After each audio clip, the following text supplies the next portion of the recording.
அனைவருக்கும் வணக்கம். இது போர் தொழில். இனி தமிழ்நாடு தமிழர்களுக்கான நாடாக இருக்கப் போகிறதா அல்லது வடநாட்டவர்களின் வாழ்விடமாக மாறப்போகிறதா?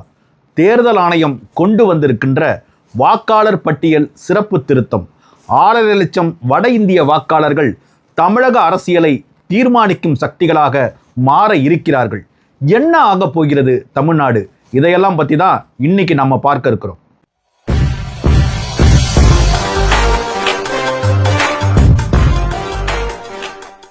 தமிழ்நாட்டில் 34.87 லட்சம் புலம்பெயர் தொழிலாளர்கள் இருப்பதாக கடந்த ஆண்டு ஏப்ரல் மாதத்தில் இந்திய அரசோட பத்திரிகை தகவல் அலுவலகமான பிரஸ் இன்ஃபர்மேஷன் பியூரோ வெளியிட்ட செய்திக்குறிப்பு கூறுகிறது. இதில் 27 லட்சம் பேர் ஆண்கள், 7.13 லட்சம் பேர் பெண்கள். 2011 மக்கள் தொகை கணக்கெடுப்பு தரவுகளை அடிப்படையாக வைத்து இந்த அறிக்கை உருவாக்கப்பட்டிருந்துச்சிங்க. இந்த எண்ணிக்கை தற்போது 2 மடங்கிற்கு மேலாக அதிகரித்திருக்கிறது என உறுதியான தகவல்கள் தெரிவிக்கின்றன. உத்தரப்பிரதேசம், ஒரிசா, பீகார், ஜார்க்கண்டு, சத்தீஸ்கர், மேற்கு வங்கம் போன்ற வட மாநிலங்களை சேர்ந்தவர்கள், அஸ்ஸாம் போன்ற வடகிழக்கு மாநிலங்களை சேர்ந்தவர்கள் எல்லாம் புலம்பெயர் தொழிலாளர்களாக தமிழ்நாட்டுக்கு தினந்தோறும் வந்து இறங்குறாங்க. தமிழ்நாட்டில் சில ஆண்டுகளுக்கு முன்பு வரை உணவகங்கள், காவலாளி, துணி வியாபாரம் போன்ற குறிப்பிட்ட சில வேலைகளில் மட்டுமே காணப்பட்ட இந்த புலம்பெயர் தொழிலாளர்கள் இன்று ஏறக்குறைய அனைத்து வேலைகளிலுமே இடம் பிடிச்சிட்டாங்க. அதே போல் சென்னை, கோவை போன்ற பெருநகரங்களில் மட்டுமே காணப்பட்ட புலம்பெயர் தொழிலாளர்கள் இன்று அனைத்து மாவட்டங்களிலும் பரவிட்டாங்க. தமிழ்நாட்டின் தலைநகரமான சென்னையில் மட்டுமே பல லட்சக்கணக்கான புலம்பெயர் தொழிலாளர்கள் குடும்பம் இருக்கிறதா சொல்கிறாங்க. இன்று சென்னையில் அனைத்து வேலைகளிலும் புலம்பெயர் தொழிலாளர்கள் தான் ஈடுபட்டாலும் ஹோட்டல் துறையில் சற்று கூடுதலாக இருக்கிறாங்க. சாதாரண சிறிய உணவகங்கள், நடுத்தர உணவகங்கள், உயர்தர உணவகங்கள், வெளிநாட்டு உணவுகளுக்கான உணவகங்கள் என 7000 உணவகங்கள் சென்னையில் இருக்குது. தமிழ்நாட்டின் கந்தக பூமி என்று அழைக்கப்படக்கூடிய சிவகாசியில் இருக்கக்கூடிய பட்டாசு உற்பத்தி, அச்சகங்கள், பேக்கேஜ் என்று சொல்லக்கூடிய அந்த பேக்கேஜிங் போன்ற எல்லா தொழில்கள்லையும் ஏறக்குறைய 5 லட்சத்திற்கும் மேற்பட்ட புலம்பெயர் தொழிலாளர்கள் நேரடியாக பணிபுரிகிறாங்க.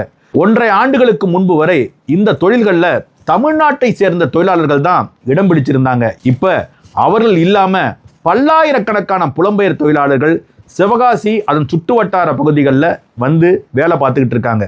சமீபத்திய ஆண்டுகளில் தான் இந்த எண்ணிக்கை ரொம்ப அதிகரிச்சிருக்கு.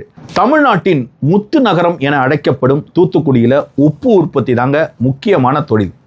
இங்கே உற்பத்தி ஆகிற உப்பு கம்போடியா, மலேசியா, ஜப்பான் உள்ளிட்ட பல நாடுகளுக்கு ஏற்றுமதி செய்யப்படுது. இந்தியாவில் குஜராத்துக்கு அடுத்தபடியாக தமிழ்நாட்டில் தான் அதிகமாக உப்பு உற்பத்தி செய்யப்படுகின்ற நிலைமை. தூத்துக்குடியில் மட்டும் 26,000 ஏக்கரில் ஆண்டொன்றுக்கு 20 லட்சம் டன்னுக்கு மேலாக உப்பு உற்பத்தி செய்யப்படுது. தற்போது உப்பளங்களில் கூட கணிசமான அளவு புலம்பெயர் தொழிலாளர்கள் தான் பணிபுரிஞ்சு வராங்க. உப்பளங்கள் மட்டும் இல்லாமல் உலர் உப்பு ஆலைகளில் அவர்களை பார்க்க முடியுது. தமிழ்நாட்டில் திருப்பூர் மாவட்டத்தில் நூற்பாலை, பின்னலாடை தொழில்களில் பிரதானமான இருக்கின்ற எல்லா தொழிற்சாலைகளிலும் மொத்தமாக புலம்பெயர் தொழிலாளர்கள் தான் வேலை பார்த்து வராங்கன்னு திடுக்கிடும் தகவல் கிடைச்சிருக்குங்க.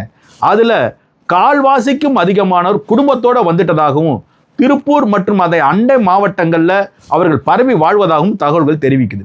தமிழ்நாட்டில் மற்ற பகுதிகளோடு ஒப்பிடும்போது புலம்பெயர் தொழிலாளர்கள் வருகை என்பது திருப்பூருக்கு புதுசு இல்லைங்க.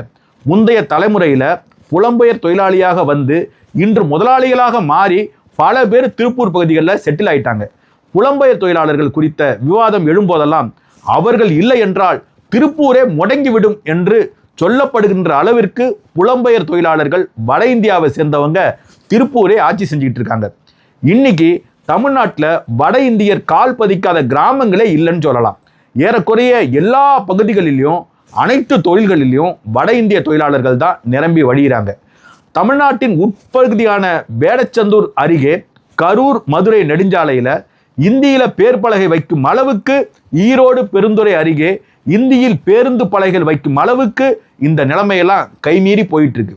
இதன் உச்சமாக தமிழ்நாட்டில் தமிழர்களுக்கு வேலை தராதே, எங்களுக்குத்தான் வேலை கொடுக்கணும்னு சொல்லி வட இந்திய தொழிலாளர்கள் தமிழ்நாட்டு மண்ணில் நின்று கொண்டு போராடுகிற பேராபத்து தமிழக மண்ணில் சூழ்ந்திருக்கு. இந்த நிலைமையைத்தான் நாம் தமிழர் கட்சியின் தலைமை ஒருங்கிணைப்பாளர் அண்ணன் சீமான் ரொம்ப எளிமையாக விளக்குறார். இங்கே இருக்கிற தமிழர்களை மிக நுட்பமாக உழைப்பிலிருந்து வெளியேற்றிட்டாங்க. பிறகு வேலைக்கு ஆள் பற்றாக்குறை ஏற்படும் போது அதை நிரப்ப வட மாநிலத்தவரை வலிந்து இவங்க ஒவ்வொரு வேலையிலையும் புகுத்துறாங்க. இங்கே வந்து அவர்கள் வேலை செய்து பெறுகின்ற சம்பளத்தை கொண்டு பெருமளவு நமது மாநிலத்தின் பொருளாதாரத்தை வேறு மாநிலத்துக்கு அவங்க கொண்டு செல்றாங்க. அவர்கள் உழைத்து அதற்கேற்ற வருமானத்தை ஈட்டுவது கூட பரவாயில்லைங்க. ஆனால் அவர்களுக்கு குடும்ப அட்டை கொடுப்பது என்று போதாது என்று வாக்காளர் அடையாள அட்டையும் சேர்த்து கொடுக்குறாங்க. இதனால இந்த மாநிலத்தின் அரசியல் போக்கையே அவர்கள் தீர்மானிக்கிற நிலைமைக்கு அவங்க போயிட்டாங்க. அப்படி நடந்தா இந்த நிலத்தின் மக்கள் அரசியல் அதிகாரமற்ற அடிமைகளாக மாற நேரிடுகிற துயரமான நிலைமை இருக்கு. நாம் அடிமையானா நிலமற்றவர் ஆவோம். நிலமற்றவர்கள் வேறு இடத்திற்கு அடித்து விரட்டப்படுவார்கள். ஈழத்தில் எங்கள் உறவுகளுக்கு என்ன நடந்ததோ அதுதான் இங்கேயும் நடக்க இருக்கு.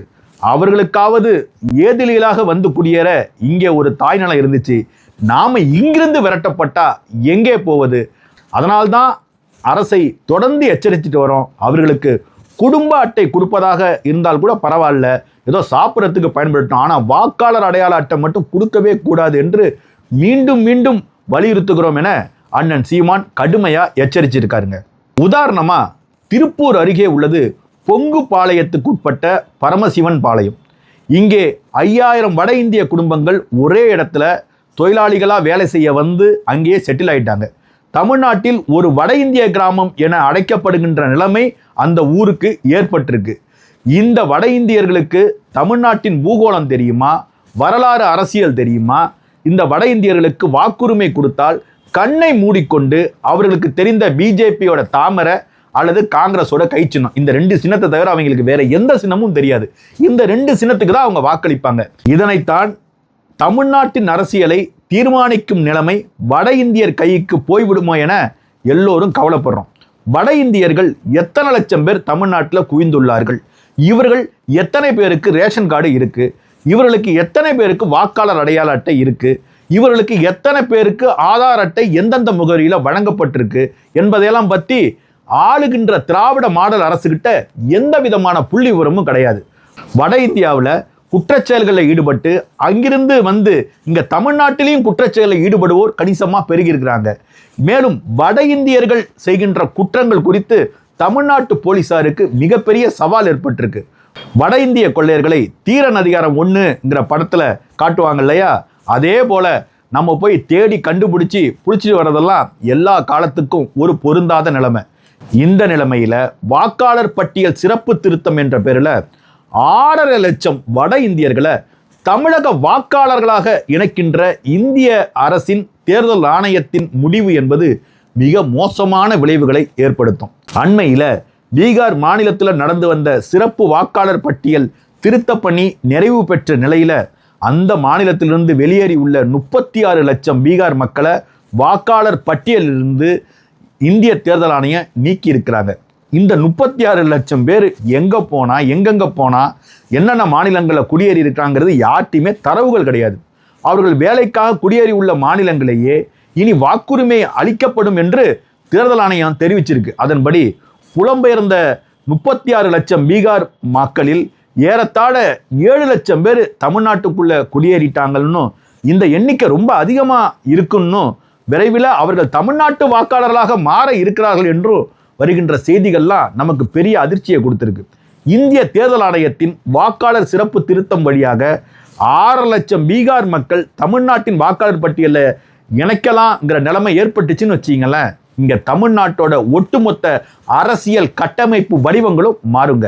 இந்திய நாடு முழுக்க இந்த திருத்தம் நடைமுறைப்படுத்தப்பட்டா தமிழ்நாட்டில் வசிக்கின்ற 70 லட்சம் பிற மாநிலத்தவர்கள் தமிழ்நாட்டின் வாக்காளர்களாக மாறுகின்ற சூழல் ஏற்படலாம் என்று தகவல்கள் வருகின்றன. இந்த நிலையில தேர்தல் ஆணையத்தோட நடவடிக்கைகளை எதிர்த்து நாம் தமிழர் கட்சியின் தலைமை ஒருங்கிணைப்பாளர் அண்ணன் சீமான் ஒரு அறிக்கை வெளியிட்டிருக்கிறார். வாக்காளர் சிறப்பு திருத்தம் என்ற பேரில் வட மாநிலத்தவரை தமிழ்நாட்டு வாக்காளர்களாக்கின்ற இன உரிமை பறிப்பை நாங்கள் ஒருபோதும் அனுமதிக்க முடியாது என அவர் கொதிச்சு போய் பேசியிருக்கிறாரு. இந்திய தேர்தல் ஆணையம் வாக்காளர் சிறப்பு திருத்தம் என்ற பேரில் தேர்தல் நடைபெற உள்ள மாநிலங்களில் அவசர கதியில் லட்சக்கணக்கான வாக்காளர்களை நீக்குவதும் லட்சக்கணக்கான வாக்காளர்களை புதிதாக சேர்ப்பதும் இது போன்ற காரியங்களை தொடர்ந்து தேர்தல் ஆணையம் செய்வதற்கு பின்னாடி பிஜேபி மற்றும் தேசிய கட்சிகளோட ஆதிக்கம் இருப்பதாக சொல்றாங்க. பிஜேபி அரசின் கைப்பாவையாக செயல்படுறாங்க. வாக்காளர் சிறப்பு திருத்தம் என்ற இந்திய தேர்தல் ஆணையத்தின் புதிய திட்டத்தின்படி தமிழ்நாட்டில் குடியேறியுள்ள 2 கோடி வட இந்திய மாநிலத்தவர்கள் இனி தமிழ்நாட்டின் வாக்காளர்களாக எளிதில் வாக்குரிமை பெறாங்க. 6.5 கோடி தமிழ்நாட்டு வாக்காளர்களில் ஒரு 2 கோடி பேர் வட மாநிலத்தவர்கள் இணைந்தால் அது தமிழ்நாட்டு அரசியல்ல எவ்வளவு பெரிய தாக்கத்தை ஏற்படுத்துங்கிறத கொஞ்சம் யோசிச்சு பாருங்க. தமிழ்நாட்டில் வசிக்கக்கூடிய தமிழர்களின் குறைந்தபட்ச அரசியல் அதிகாரத்தையும் இந்த சிறப்பு திருத்தம் கண்டிப்பா பறிச்சிடும். எப்படி இந்திய நாடாளுமன்றத்தில் தமிழர்கள் தங்களுக்கு ஆதரவான எந்த ஒரு தீர்மானத்தையோ சட்ட திருத்தத்தையோ அல்லது ஒரு மசோதாவையோ நிறைவேற்ற முடியாத அளவிற்கு, தமிழர்களுக்கு எதிரான சட்டங்களை தடுக்க முடியாத அளவிற்கு சிறுபான்மையா இருக்கிறாங்களோ, அதே போன்ற அவல நிலை இனி வரும் காலங்களில் தமிழ்நாட்டு சட்டமன்றத்திலையும் ஏற்படுகின்ற மிகப்பெரிய ஆபத்து நிலை இருக்கு.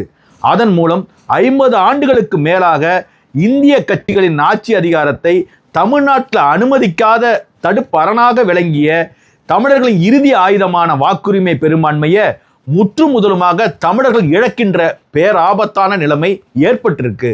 வட இந்தியர்களுக்கு தமிழ்நாட்டு அரசியலை பற்றி எதுவுமே தெரியாது. தமிழ் மொழியை பற்றியோ தமிழர் நிலத்தை பற்றியோ எதுவும் தெரியாம தங்களுக்கு தெரிந்த காங்கிரஸ் கட்சிக்கும் பிஜேபி கட்சிக்கும் வாக்களிக்கிற மனப்பாங்கு மட்டும்தான் அவர்களுக்கு உண்டு. இந்த நிலையில அவர்களுக்கு வாக்களிக்கிற உரிமையை பெற்றால் தமிழ்நாட்டில் இனி தமிழர்கள் வாழ முடியாத மிக மோசமான நிலைமை ஏற்படும். ஈழத்தில் எப்படி சொந்த தாயக பூமியை விட்டு தமிழர்கள் அடித்து விரட்டப்பட்டார்களோ அதே போன்ற நிலைமை இங்கேயும் ஏற்படுங்கிறது உறுதி. இந்த நிலைமை ஏற்படக்கூடாது என்றால் வட இந்தியர்களை தமிழக வாக்காளர்களாக மாற்ற முயல்கிற மத்திய அரசின் கைப்பாவையாக செயல்படுகின்ற தேர்தல் ஆணையத்தின் திட்டத்தை ஒட்டுமொத்த தமிழகமும் ஒன்று சேர்ந்து எதிர்க்க வேண்டும். எதுவுமே செய்யாமல் மிக்சர் சாப்பிட்டு கொண்டிருக்கிற திருட்டு மாடல் அரசின் முதல்வரான ஐயா ஸ்டாலின் இதற்காவது கொஞ்சோண்டு அசைஞ்சா கொஞ்சம் நல்லா இருக்குங்க. நிலைமை கைமீறி சென்று கொண்டிருக்கிறது. கவனம் தமிழர்களே. அனைவருக்கும் வணக்கம்.